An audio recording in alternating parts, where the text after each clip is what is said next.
morning. My name is Susan Schaefer, and I'm pleased to be here with Sarah Boileau today. Sarah is our featured artist for the May-June 2024 issue. Good morning, Sarah. Morning, Susan. Nice to be here. Sarah, you spent 12 years working as a surveyor. I'm wondering, has that experience shaped your art career? Yeah, so working out in Alberta on the construction site actually taught me a lot of really interesting life lessons that I've been able to apply to being an artist. One of them being that my the paychecks could be very like sporadic, and some months you'd make a lot of money, and other months we wouldn't make any money at all, especially being seasonal work. We'd have about 4 months a year that I had to live on my savings. So it definitely taught me how to budget for like feast and famine, and then not to stress about it in between those paychecks, because you knew that they would be coming again. Another thing that I learned as a surveyor was I had to be really good at explaining things to people in a way that they would understand. So sharing information and communicating, and I think that's going to end up serving me really well one day if I decide to pursue teaching art.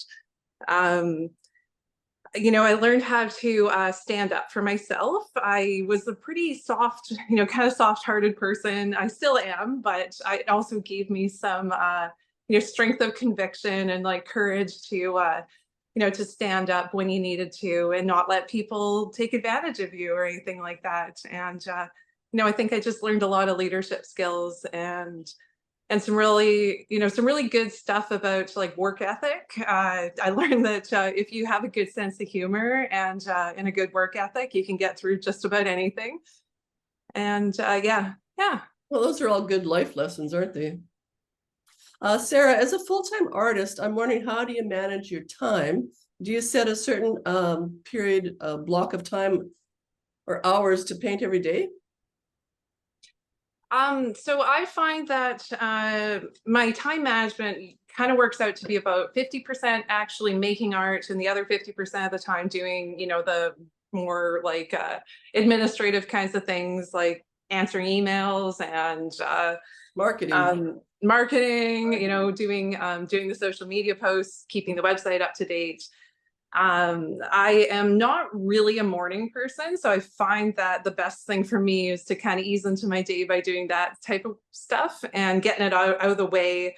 And then I'm more of an afternoon painter and sometimes an evening painter, and I find that having the 2 days a week at the old schoolhouse for my artist residency is a nice, it's a very specific block of time that is always there for me to paint. And I just find that I try to give myself a couple of days off a week, but sometimes, depending on if you have a lot of projects on the go, sometimes you just work through the weekend. Well, I think that's important because you can, as in any job, you can get burnout if you just, working 7 days a week. So I think it's good to give yourself time off. Yeah, I agree. You got to recharge those creative batteries. It's a very important part of it. Exactly. I'm wondering, do you have any summer art events that you would like to mention to us? Yeah, so the first one of the year is going to be in the Ladysmith Gallery. In a group show with 10 other artists, and that's going from May 24th until June 2nd. And their lovely new gallery on High Street there. And then the next one will be an art market in Kitsilano. It's pardon? Oh, sorry. Oh, that's cool. Is that your first time for Kitsilano? Yeah. So it's my first time doing anything in Vancouver, actually, aside from the FCA kind of shows. But this is my first market in Kits, and my brother actually owns a coffee shop there, and they have decided to start a community program where they have a makers market one Sunday every month, and so he's invited me to be part of that. So that's going to be really fun. So are you putting up in the coffee shop or outside the coffee shop, or what do you do there? Just outside the coffee shop. They're on the corner of Cornwall and Chestnut. I think it's Chestnut. And he so that will have it's just like a little mini street market, like Moss Street, but a lot smaller. I've applied for Moss Street again this year. I was able to get into that last year down in Victoria, the Moss Street paint-in, and crossing my fingers that they accept me again this year, because that was an amazing event. And then I will be on the Arts on the Avenue in Ladysmith at the end of August, on the 24th and the 25th. So, and that'll be my first time at the Arts on the Avenue. So that should be fun That too. sounds like a very busy and exciting summer for you, and hopefully successful.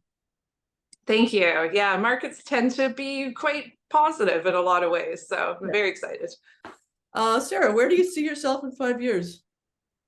Ooh, always an interesting question. So I'm turning 40 this year, so I feel like that I have a lot of time to still develop my artist career, and a lot of room to keep growing. And so things I'm hoping to achieve in the next 5 years are, I would really like to find a gallery or two that I would be able to work with, and just and I'm also considering getting into teaching, or trying it out at least, because it seems like a natural progression of things.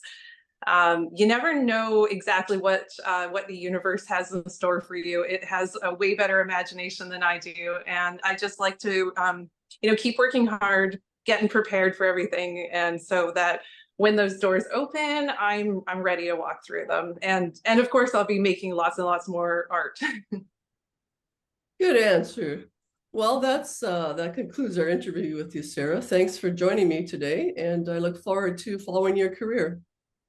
Thanks so much for having me. It was lovely chatting with you. Bye-bye. Bye.